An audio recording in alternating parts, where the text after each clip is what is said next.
Chittagong reporters forum CRF এর উদ্যোগে দোয়া ও ইফতার মাহফিল অনুষ্ঠিত হয়েছে। শনিবার বিকেল 4টায় চট্টগ্রাম নগরীর এশিয়ান SR হোটেলে এই আয়োজন করা হয়। এতে সংগঠনের সদস্য সহ বিভিন্ন গণমাধ্যমের সাংবাদিকরা অংশ নেন।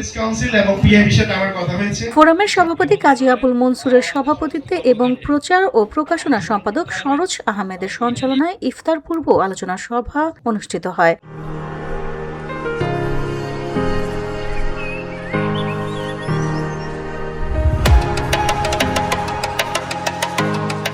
এ সময় বক্তব্য দেন সংগঠনের সাধারণ সম্পাদক ও চট্টগ্রাম প্রেস ক্লাবের সাধারণ সম্পাদক গোলাম মাওলানা মুরাদ, সিনিয়র সহসভাপতি আলিউর রহমান, সহসভাপতি হাসান মুকুল, নির্বাহী সদস্য সজল চৌধুরী ও মোহন মিন্টু, অর্থ সম্পাদক সাইফুল্লাহ চৌধুরী, সাংগঠনিক সম্পাদক তানভীর আহমেদ, আন্তর্জাতিক বিষয়ক সম্পাদক গিয়াসউদ্দিন এবং দপ্তর সম্পাদক হাসান মুরাদ সহ সংগঠনের অন্যান্য সদস্যরা। সভাপতির বক্তব্যে কাজী আবুল মনসুর বলেন, ফোরামের সদস্যদের কল্যাণে আবাসন প্রকল্প বাস্তবায়নের উদ্যোগ নেওয়া হয়েছে এবং এ বিষয়ে কাজ চলমান রয়েছে। সাংবাদিকদের পেশাগত মান উন্নয়ন ও কল্যাণে চট্টগ্রাম রিপোর্টার্স ফোরাম ভবিষ্যতেও কাজ করে যাবে বলেও তিনি আশাবাদ ব্যক্ত করেন।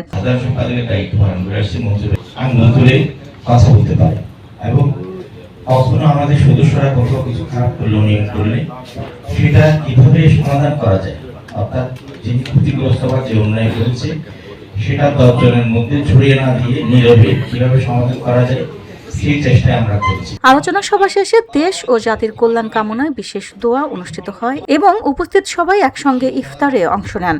প্রাণপ্রিয় এবং ভিওডি বাংলা নিউজ ডেস্ক। যারা নিজেদেরকে এলিট এবং ব্রাহ্মণ কুল দাবি করতে এবং তারা মনে করতে